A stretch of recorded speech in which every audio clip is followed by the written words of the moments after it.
Decision making moments तो सभी के जीवन में आते हैं। डिपेंड करता है कि उस मोमेंट में हमने डिसीजन क्या लिया, कैसे लिया और क्यों लिया। तो ये जो ऐसी लीलाएं देखने से हमें ये पता चलता है कि कष्ट तो सभी के जीवन में रहा है और हम और आप तो हैं क्या। हमें कष्टों को देखकर घबराना नहीं चाहिए, बल्कि उनके सामने डट के खड़ा होना चाहिए उस परिस्थिति के आगे और निर्णय लेना चाहिए। और उस निर्णय में अपना विश्वास होना जरूरी है। कोई क्या कह रहा है दैट डजंट मैटर, मेरी कॉन्शियस उसको अगर अलाउ करती है तो मुझे वो डिसीजन लेना है। ये चीज़ें जो हैं, सही और गलत के बीच में फ़र्क करने की जो एक शक्ति है, क्षमता है, वो हमें ऐसी लीलाओं से मिलती हैं। अभी जो 3 कलाकार थे, इनमें से एक कलाकार बहन हमारी जो है जड़ों से जुड़ो की टीम की सदस्य, वो रियल एस्टेट से हैं। एक हमारी जो इसमें मेंबर हैं जड़ों से जुड़ो की, वो बैंकर हैं और फाइनेंशियल कंसल्टेंट हैं। और जो तीसरी जो कलाकार थी वो स्टूडेंट हैं। तो अलग अलग क्षेत्र के सब जो हैं बहन बेटियां। और ये विचार देखिए, स्कूल से आना बहुत ज़रूरी है। जब हमारी ऑडिशंस की बात हुई तो एक स्कूल, दी ब्रिटिश स्कूल पंचकुला सेक्टर 12, उन्होंने हमें खास तौर पे बुलाया। कहते जी आपने ऑडिशंस रखे हैं, हमारे पास बहुत बच्चे हैं, हम वहाँ नहीं आ सकते, आप प्लीज़ यहाँ आए अपनी ऑडिशन टीम को लेकर के, और हम चाहेंगे कि हमारे स्कूल की बेटियाँ इस एक्ट में पार्टिसिपेट करें। और जो 16 बच्चियाँ जो हमारे साथ आज इस रोल में हैं, जो स्टूडेंट्स हैं, 16 की 16 बेटियाँ जो हैं द ब्रिटिश स्कूल पंचकुला से हैं। तो ऐसे विद्यालयों के लिए भी हमें जो है तालियाँ बजानी चाहिए कि जो ऐसे इनिशिएटिव्स लेते हैं। सिर्फ एक सीन देख, एक हमारा एक ऑडिशन का पढ़ के उन्होंने हमें कॉल अपॉन कर लिया। तो अब जो है हम इनवाइट करना चाहेंगे मंच पर हमारे बहुत ही सम्माननीय हमारे बड़े भाई श्री सत्यपाल जी जैन, एडिशनल जो है सॉलिसिटर जनरल इंडिया। इन्होंने बहुत शॉर्ट नोटिस पे इन्होंने हमें ये बोल दिया कि आप आना भी नहीं, इन्होंने हमें आने भी नहीं दिया, सिर्फ फ़ोन पे हमारा न्योता स्वीकार किया। बहुत शुक्रिया भैया, थैंक यू।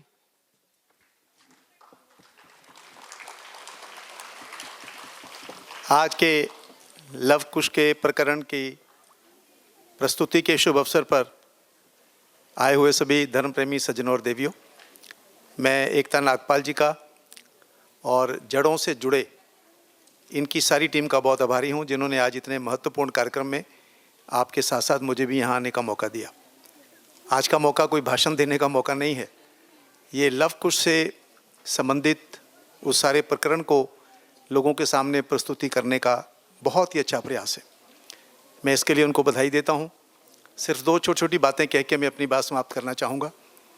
लव कुश का आगे आप देखेंगे, लव कुश को मालूम नहीं था कि वो भगवान राम के पुत्र हैं, और उनको महर्षि वाल्मीकि ने, माता ने जो कहानी सुनाई थी, उसके आधार पर भगवान राम के बारे, लक्ष्मण के बारे, हनुमान के बारे जो उनकी धारणा बनी थी, तो जब उनका अश्वमेध यज्ञ का घोड़ा वो रोकते हैं, आज भी वो आपको सुनाएंगे, कभी आपको घर में मौका मिले, पुराने रामायण के जो सीडीज़ हैं उनको देखकर सुनिएगा और वो संवाद सुनिएगा आप, किस तरीके से 10-10, 12-12 साल के बच्चे, उनके अनुसार जो माता सीता के साथ अन्याय हुआ, उसको किस तरीके से महापुरुष के सामने बिना किसी डर के, बिना किसी भय के सारे सवाल करते हैं। और आप देखोगे उस सारे प्रश्न उत्तर में भगवान राम के पास, लक्ष्मण के पास, हनुमान के पास उनके कई प्रश्नों का उत्तर नहीं था। भगवान हनुमान को तो अंत में ये कहना पड़ा कि हे भगवान, जो मैंने सारी तपस्या की है, अगर वो सत्य है तो मुझे ये तो बता कि इसके माता पिता कौन है। तब उनको एहसास हुआ कि ये भगवान राम के पुत्र हैं।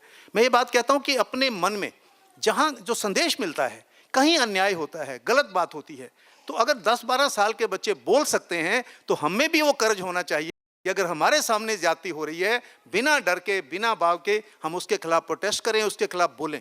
बोल के लब आज़ाद हैं तेरे, बोल जुबान अब तक तेरी है। और दूसरी उदाहरण जो इतिहास में मिलती है, भीष्म पितामह की, द्रोणाचार्य की, कृपाचार्य की, जब द्रौपदी का चीरहरण हुआ, इतने बड़े बड़े महापुरुष जिनके जीवन में पता नहीं कितनी उपलब्धियां हैं, खामोश रहे। अगर अन्याय के समय वो खामोश ना रहे होते तो शायद महाभारत ना होता। और भीष्म पितामह ने जब प्राण त्यागे तो अंत में भगवान कृष्ण के साथ जो वो संवाद करते हैं, उसमें अपनी गलतियां जो उन्होंने मानी, उसमें एक गलती ये भी मानी कि द्रौपदी के चीरहरण में मुझे खामोश नहीं रहना चाहिए था, मुझे प्रोटेस्ट करना चाहिए था, मुझे बोलना चाहिए था। तो जो संदेश मैं महसूस करता हूँ कि इससे जो दोनों उदाहरणों से संदेश मिलता है, जहाँ जाति हो, जहाँ गलत काम हो, इतना हमें गट्स होना चाहिए कि हम बोल सकें, कह सकें, बिना भाव के कह सकें। और इसीलिए क्योंकि हिंदुस्तान बेसिकली हमारी संस्कृति मेल डोमिनेटर रही है।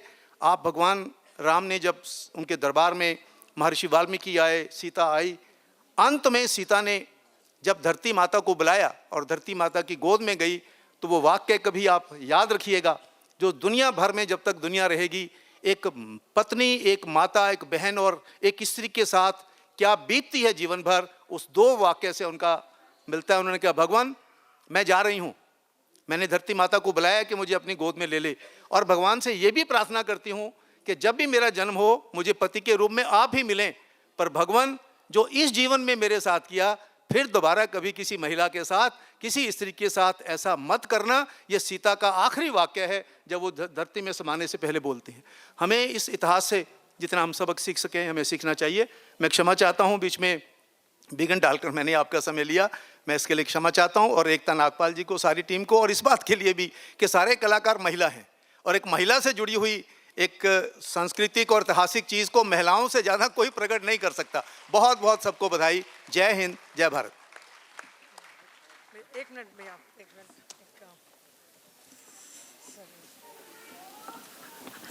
एक छोटा सा मोमेंटो हमारी तरफ से।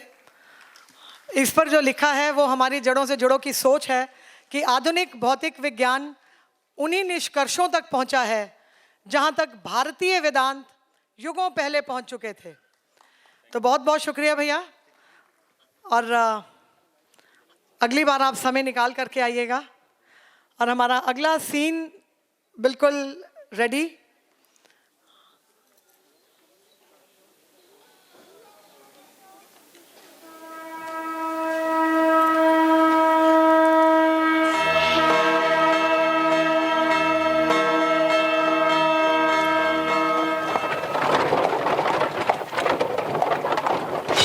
लक्ष्मण, तुम्हारे भ्राता मुझे विदा करने नहीं आए? कदाचित राज्य की किसी समस्या पर विचार कर रहे होंगे, देर से सोए होंगे। राज्य के कामकाज में अपनी सीता को भी भूल जाते हैं। लगता है अब उनका प्रेम पहले जैसा नहीं रहा।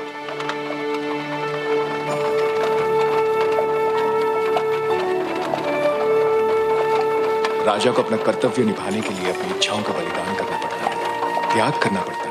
तो क्या राजपाट चलाने के लिए कोई अपनी पत्नी को भी भूल जाता है?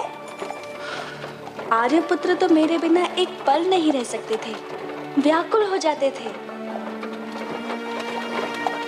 आर्यपुत्र के बिना आश्रम में मेरा मन नहीं लगेगा। मैं मुनि के दर्शन करके तुरंत ही लौट आऊंगी।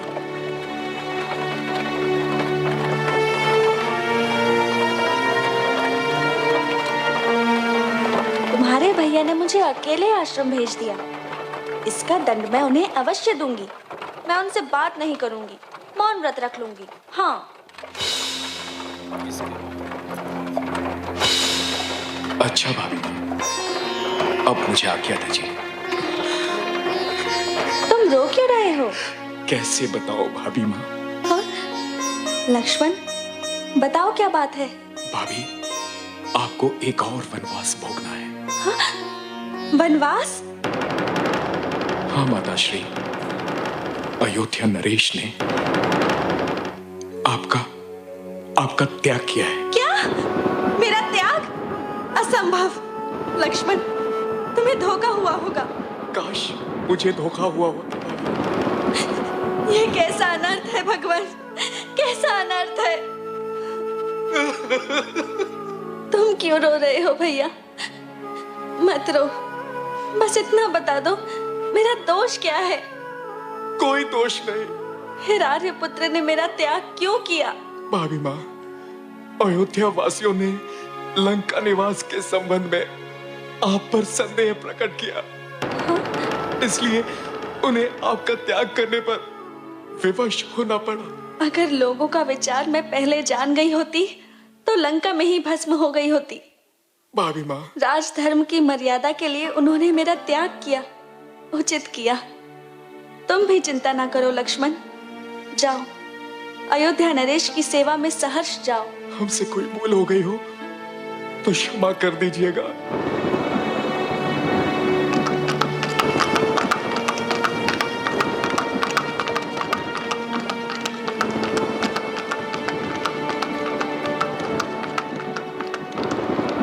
जिस स्त्री का लोग सम्मान ना करें, जिसके पति को लोगों के सामने सर झुकाना पड़े, उस स्त्री का जीना मरने से भी बुरा है। माँ, माँ, माँ, मुझे अपने आंचल में छुपा लो, अपने आंचल में छुपा लो माँ।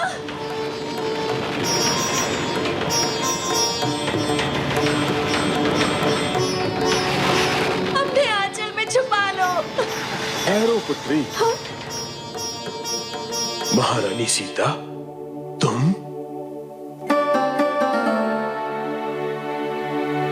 महर्षि वाल्मीकि, प्रणाम। ये तुम क्या करने जा रही थी? जब नारी की पवित्रता पर लांछन लग जाए तो उसके जीने से मर जाना अच्छा है। नहीं पुत्री, ये क्या कह रही हो? जिसकी पवित्रता की लोग सौगंध खा सकते हैं, उसकी मर्यादा पर कौन उंगली उठा सकता है? ये आपका भ्रम है महर्षि। अयोध्या के लोगों ने मुझ पर शक किया है। लोक लाज और धर्म मर्यादा के कारण अयोध्या नरेश राम को मेरा त्याग करना पड़ा। इसलिए मैं संसार का ही त्याग कर रही हूँ। नहीं, तुम्हारी आत्महत्या से लोगों की शंका विश्वास में बदल जाएगी पुत्री। तुम्हें अपने लिए नहीं, राम के वंश के लिए जीना होगा। तुम ये भी भूल गई कि तुम मां बनने वाली हो। आओ पुत्री, आश्रम चले। परंतु मुनिवर, मैं सीता बनकर नहीं रहूंगी। आप मुझे कोई दूसरा नाम और पहचान दें। चिंता मत करो पुत्री, मैं तुम्हें वन देवी कहकर पुकारा करूंगा। आओ वन देवी।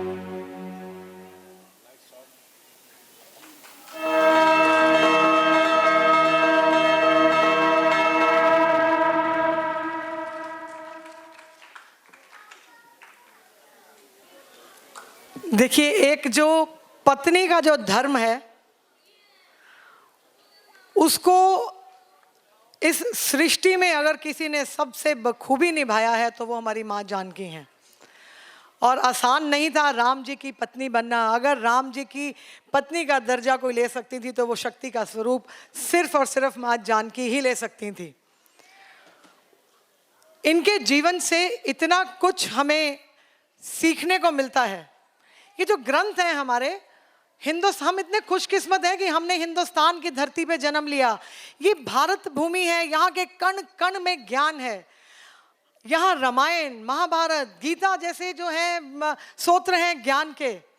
वो कहते हैं ना कि जीवन में क्या करना है ये रामायण सिखाती है, जीवन में क्या नहीं करना है ये महाभारत सिखाती है, और जीवन को कैसे जीना है ये गीता सिखाती है।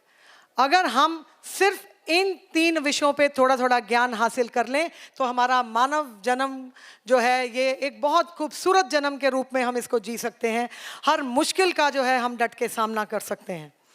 हमारे बीच इस सनातन परंपरा को कायम रखकर आगे और इसका प्रचार प्रसार करने का जो एक महिला, हमारी एक बहन जिन्होंने जिम्मा लिया और बहुत बखूबी जो है इसका प्रचार प्रसार कर रही हैं, नारियों के लिए वो एक आइडियल है।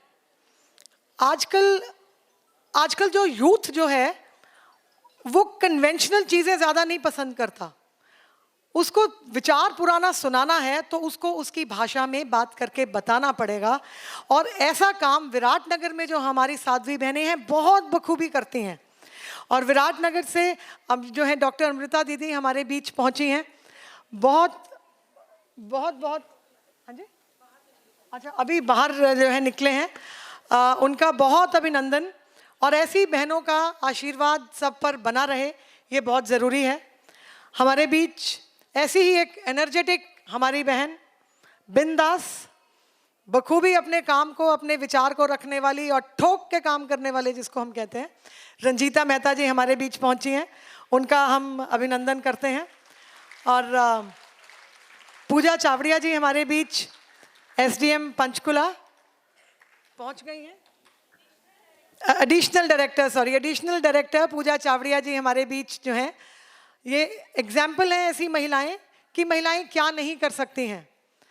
जब मुझे याद है हम जब छोटे थे तो ज़्यादातर यही चलता था कि महिलाओं को या तो वो टीचर्स बन जाएंगी या हमें बैंक और एक टेलीफोन एक्सचेंज, ये दो चीज़ें ज़्यादा पता होती थी। छोटे शहरों में इतना नहीं ज़्यादा पता चलता था। लेकिन ऐसा कोई क्षेत्र नहीं, वो चाहे धर्म के प्रचार प्रसार का हो, वो चाहे बच्चों के लालन पालन उनकी शिक्षा का जो है क्षेत्र हो, वो चाहे देश को संभालने का क्षेत्र हो, वो चाहे सीमाओं की रक्षा करने का क्षेत्र हो, वो चाहे बच्चों को संस्कार देने का काम हो, वो चाहे इंजीनियरिंग का जॉब हो, वो चाहे मेडिकल का फील्ड हो, वो चाहे एस्ट्रोनॉमी हो, वो चाहे एस्ट्रोलॉजी हो, हर क्षेत्र में बहनें अपना योगदान दे रही हैं। और आप जैसी बहनों का जब आशीर्वाद मिलता है तो हमारी बेटियां जो हैं आगे बढ़ने का हौसला रखती हैं। लेकिन एक अभी अगले एक्ट में टाइम है गुरुजी, टाइम है कि रेडी तो 2 मिनट अभी लगेंगे। तो मुझे एक बात जो सबसे इंपॉर्टेंट विषय जो आज का जो हमारा, हम सब की जिंदगी में महिला किसी ना किसी रूप में, बेटी, बहन, पत्नी, माँ, भाभी, चाची, नानी, किसी ना किसी रूप में महिला हमारी जिंदगी में है ही है।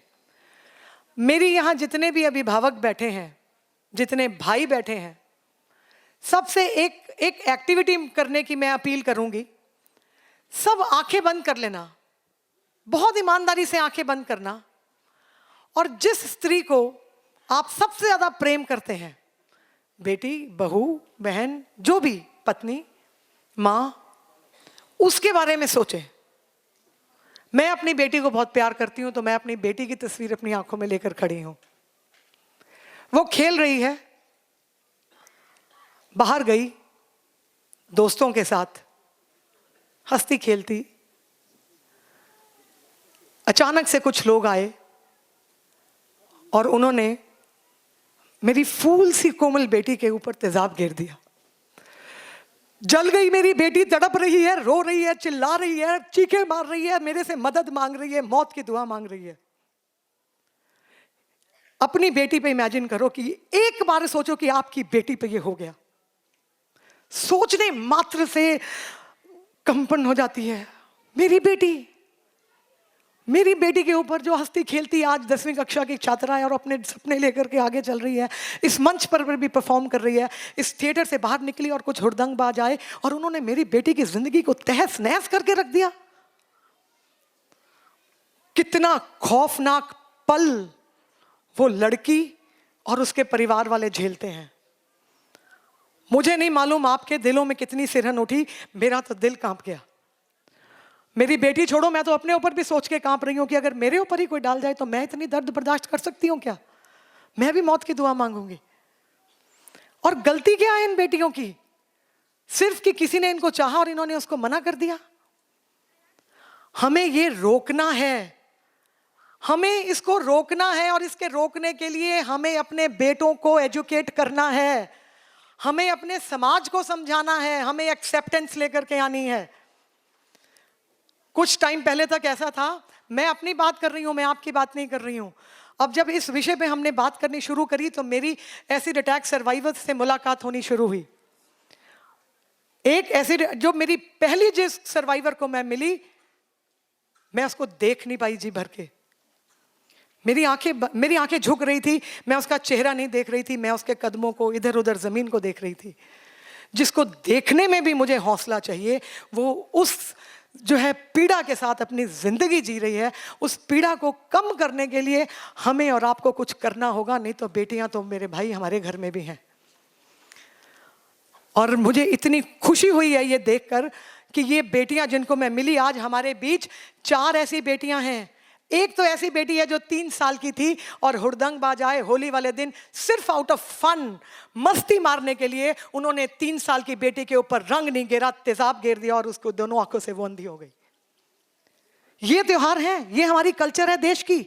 नहीं, ये हमारे हिंदुस्तान की सोच नहीं है।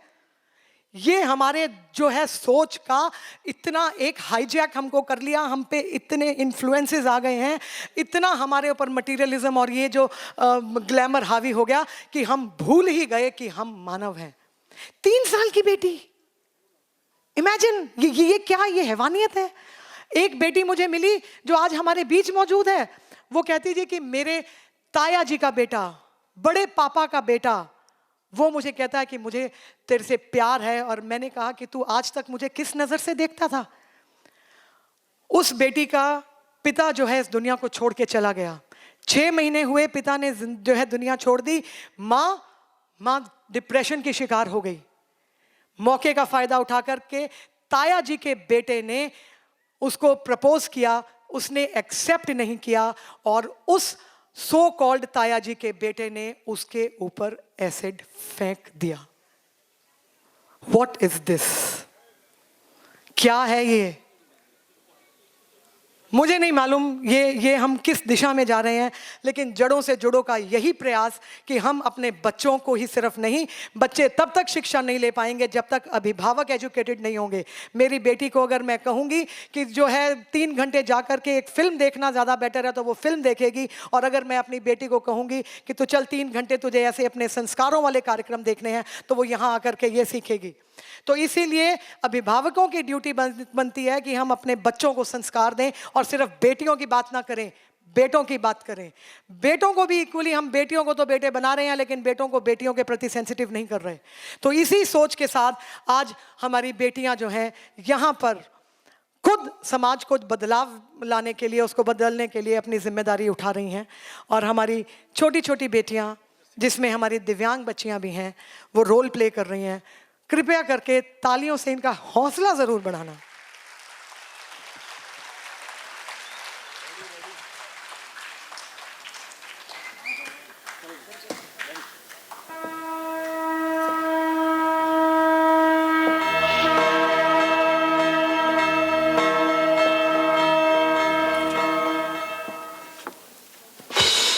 अरे अरे देखो, ये गुरुदेव के साथ राजकुमारी सी कन्या कौन आ रही है?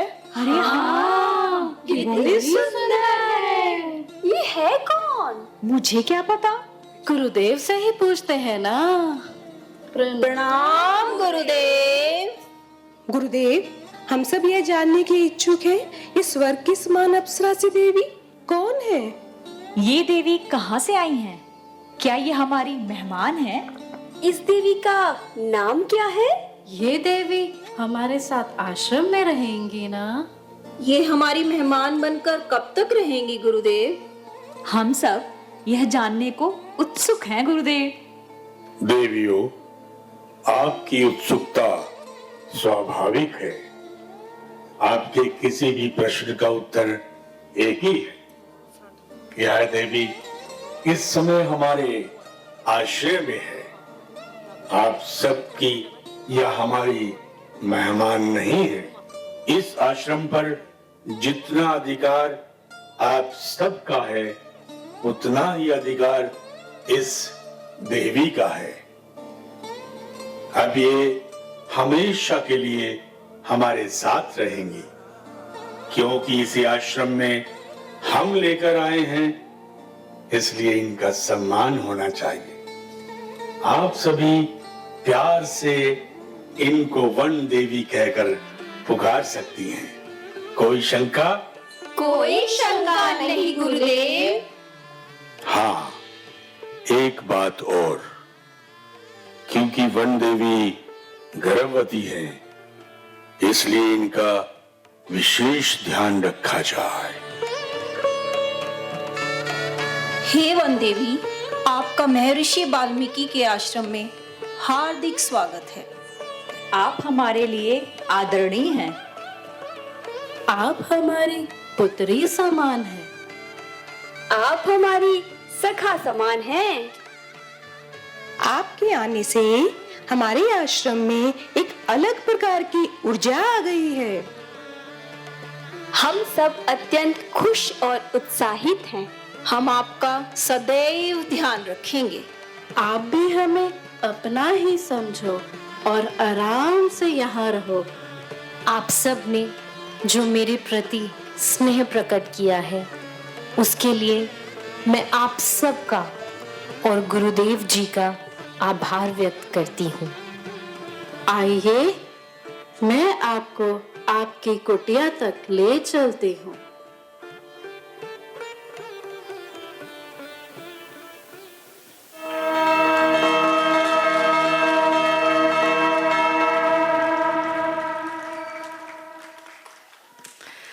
वैसे अगर हम एक बारी को सोचें तो वो क्या पल रहे होंगे जब राजा की बेटी, राजा की बहू और राजा की पत्नी वनों को गई होगी, और वो भी हंसते हंसते।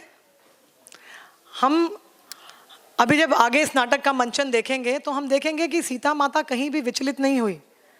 बहुत एक ठहराव के साथ, एक रानी के हौसले के साथ उन्होंने अपने बेटों का लालन पालन किया। कहीं उनको संस्कार देने में कोई कमी नहीं रखी, कहीं अपने पति के खिलाफ कुछ नहीं बोली, कहीं अयोध्या नगरी के खिलाफ कुछ नहीं बोली, और अपने बेटों को बहुत खूबसूरत जो है बच्चों के रूप में, इंडिविजुअल्स के रूप में उन्होंने जो है संस्कार दिए।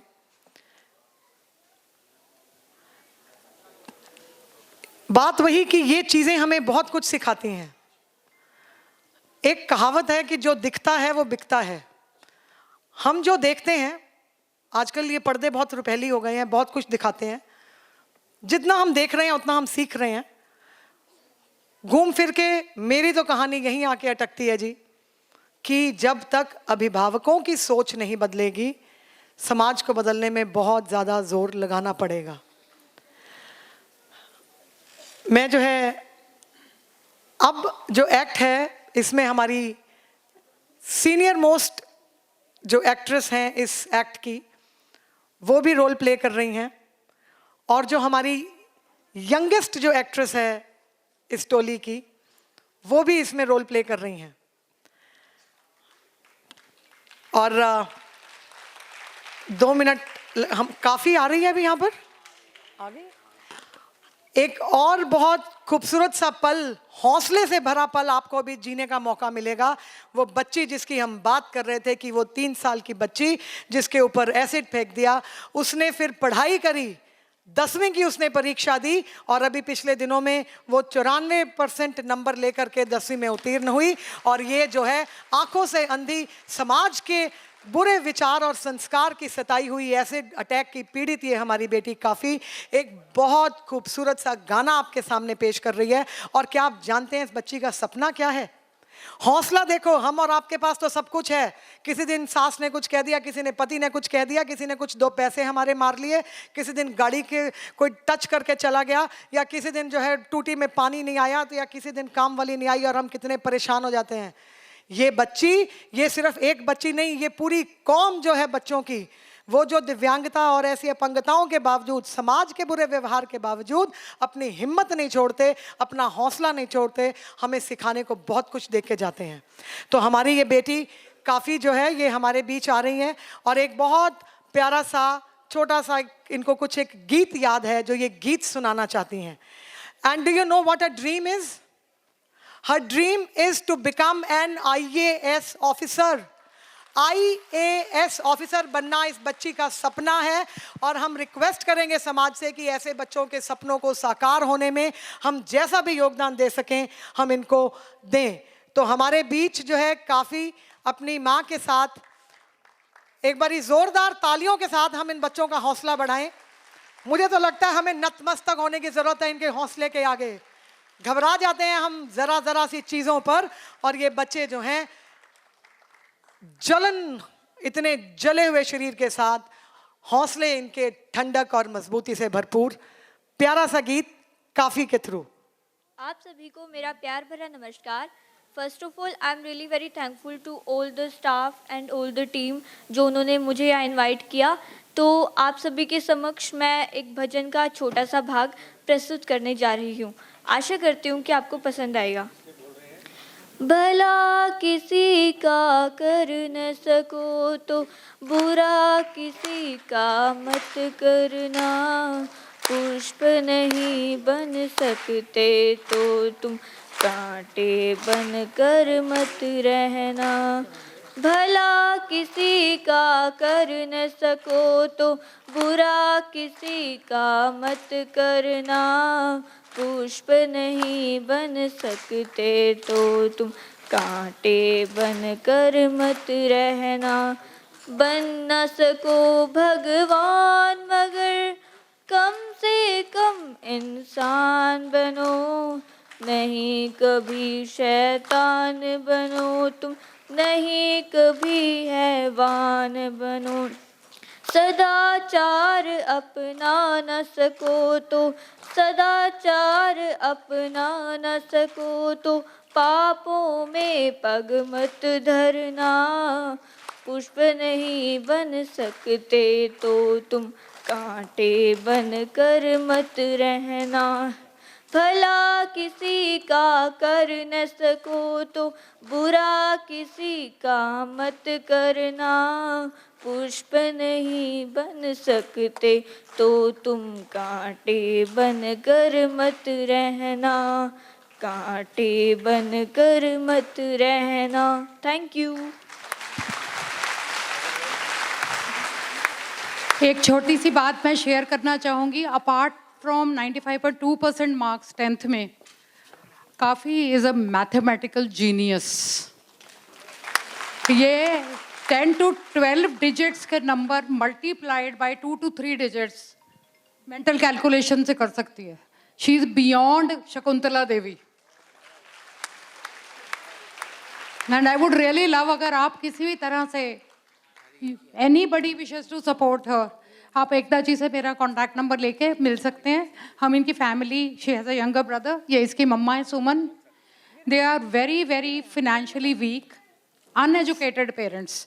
तो अगर आप कहीं पे भी सपोर्ट करना चाहें किसी भी तरीके से, college admission, school admissions, anything, तो please reach out. Thank you so much.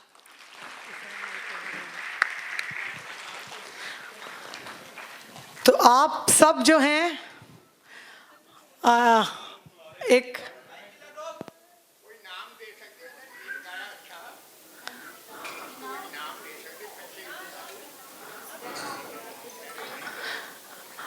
और मेरा ये मानना है कि इससे ज़्यादा मॉनेटरी जो है से ज़्यादा इम्पोर्टेंट हमारे लिए हमारी सोच में परिवर्तन लाने का है। अगर हम ये प्रण लें कि हम अपने बच्चों को अच्छी सोच देंगे, अच्छे संस्कार देंगे, तो अब ये हम बाद में कर लेंगे सर, अभी एक बारी आप रहने दें, बाद में उनको हम दे देंगे। एक छोटा सा टोकन ऑफ अप्रिसिएशन हमारी तरफ से। और हमारे सामने आज जुडिशरी से बहुत जो है लोग बैठे हैं।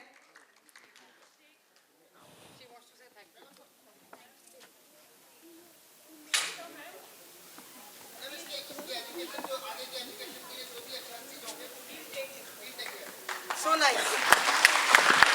ये सपोर्ट चाहिए समाज से। आपका नाम सर? अच्छा ठीक है, ये पंकज जी और वो सब,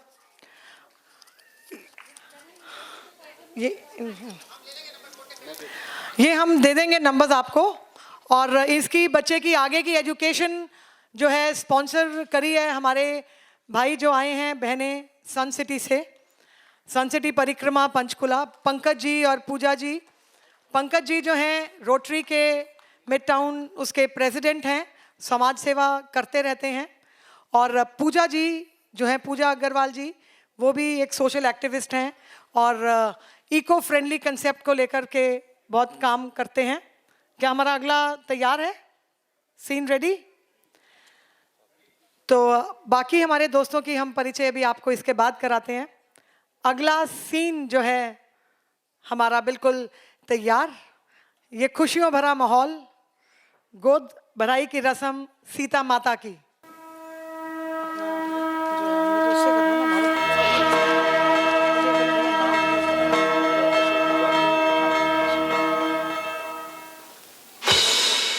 खुशियों की छाई है बहार मेरे आंगन में, खुशियों की छाई है बहार मेरे आंगन में,